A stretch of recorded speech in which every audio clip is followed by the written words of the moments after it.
Well, it's story time with Nanna. Hi, Nanna's here, and I've got a little friend come over to visit, and his name is Ross, and he's 6 years old, and his mom and dad run the dairy here in our village, and he just stopped by to visit me after his ukulele lesson, didn't ya? Yeah. So we decided we're going to read a story. Oh, now he's the director. We decided we're going to read a story. We're going to read Curious George. So we'll go ahead and read it, and then I'll show you the pictures. How about that? Okay? This is George. He lived in Africa. He was a good little monkey and always very curious.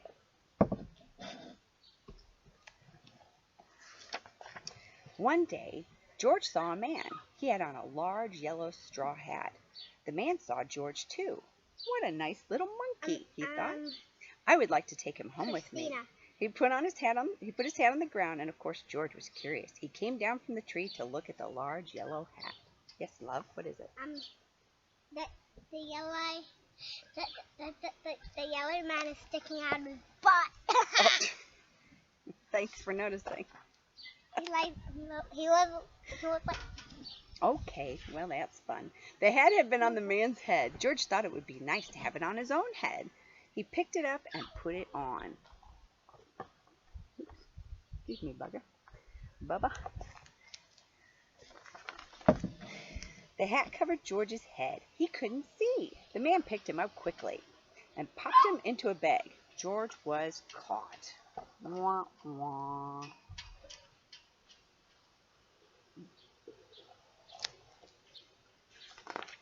You were thirsty, weren't you, buddy? The man with the big yellow hat put George into a little boat, and a sailor rowed them both across the water to a big ship. George was sad, but he was still a little curious.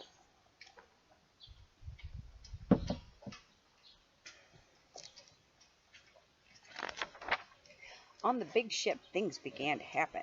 The man took off the bag. George sat on a little stool, and the man said, "George, I'm going to take you to a big zoo in a big city. You will like it there.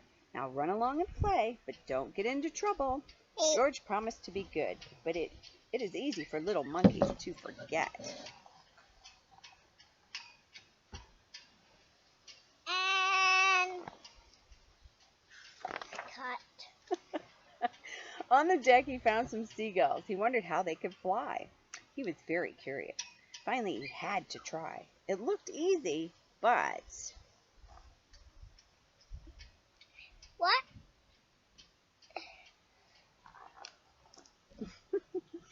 How can he? Oh, what happened? First this, and then this. Look at that. He knows how to swim. I don't think he does. He ended up in the drink, didn't he? Where is George? The sailors looked and looked. At last they saw him, struggling in the water and almost all tired out. He's swimming. Well, he's drowning, I think is the more accurate term.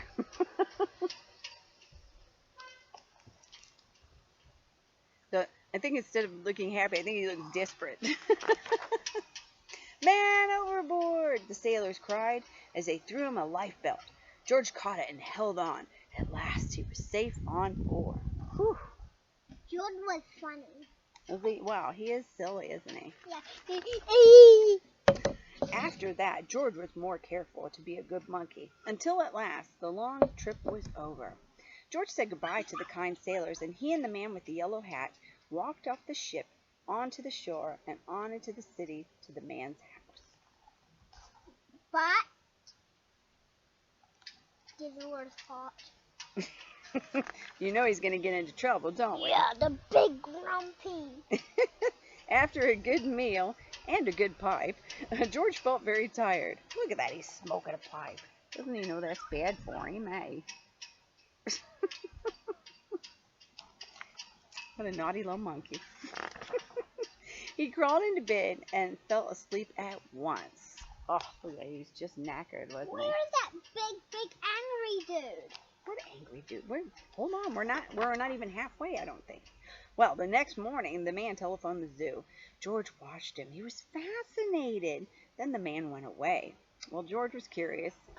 He wanted to telephone too. 1, 2, 3, 4, 5, 6, 7. What fun. Oh no. What do you think's going to happen? He's gonna fart. What? All right. Ding-a-ling-ling. George had telephoned the fire station. Oh no. The firemen rushed to the telephone. Hello, hello, they said, but there was no answer. Then they looked for the signal on the big map that showed where the telephone call had come from. They didn't know it was George. They thought it was a real fire. Oh dear. What are they doing to him? Well, see, because they got a call for a fire. You know how John has to go down to the fire station and drive the fire truck to things? That's what they did. So they're getting... Did they call out a couple of fires here? Anyway, well, let's get back to our story. We'll discuss that later. Hurry, hurry, hurry. The firemen jumped onto the fire engines and onto the hook and ladders. Ding dong, ding dong. Everyone out of the way. Hurry, hurry, hurry. Look at that. They got all kinds of people on the go, don't they? Can we make a video? We are right now. Are you sending it to everyone in the world? No, just to Julian and Amanda. Anyway, the firemen rushed into the house. They opened the door. No fire! Only a naughty little monkey. Oh, catch him, they cried. George tried to run away. He almost did, but he got caught in the telephone wire. Oh, no. Poor Duffer. Look at that. Where are the firemen taking him when they catch them? Well, let's find out, shall we? Prison. Oh, dear. A thin fireman caught one arm, and a fat fireman caught the other. You fooled the fire department, they said. We will have to shut you up where you can't do any more harm. They took him away and shut him up in a prison. Oh, look at poor George. He looks very sad. Use the telephone, ring the white man. Ring the yellow hat man. Yeah. So George wanted to get out. He climbed up to the window to try the bars. Just then the watchman came in. He got on the wooden bed to catch George, but he was too big and heavy. The bed tipped up, the watchman fell over, and quick as lightning, George ran out through the open door. Yeah, he got away, didn't he? Now, where do you think he is off to? I'm on the power lines. Yes, well, we've had this story before. He hurried through the building and out onto the roof. And then he was lucky to be a monkey. Out he walked on those telephone wires, quickly and quietly over the guard's head. George walked away. He was free. Look at that. Is he going back to the yellow man's house? Well, I don't know. We'll have to find out, don't we? Oh, now we got... Well, down in the street, outside the prison wall, stood a balloon man. A little girl bought a balloon for her brother. George watched.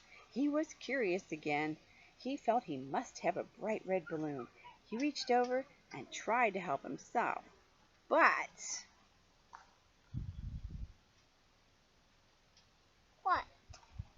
What? Ready? Instead of one balloon, the whole bunch broke loose, and in an instant, the wind whisked them all away, and with them went George, and he was holding tight with both hands. Look at that. But off he goes, eh? Can I go see your dogs? Just hold your pants on, little man. We're almost done with the story. You know that. Oh. Up, up he sailed, higher and higher. The houses looked like toy houses, and the people like dolls. George was frightened. He held on very tight. Oh my gosh, look how scary that would be. Yes, all right. We're almost there. At first, the wind blew in great gusts. Then it quieted. Finally, it stopped blowing altogether. George was very tired. Oh, down, down he went. Bump, onto the top of a traffic light. Everyone was surprised. The traffic got all mixed up. George didn't know what to do. Oh, then he heard someone call, "George!" He looked down and saw his friend, the man with the big yellow hat. The yellow hat. Yeah, see? Well, there he is up on the top of the thing, eh? George and the yellow hat. George was very happy. The man was happy, too. George slid down the post, and the man with the big yellow hat put him under his arm. Then he paid the balloon man for all the balloons, and then George and the man climbed into the car, and at last away they went. Well, what about the balloons that pop? To the zoo. What a nice place for George to live. And there he is in his new home at the zoo. So Is that his new home? That's his new home. Is he staying there forever? The end.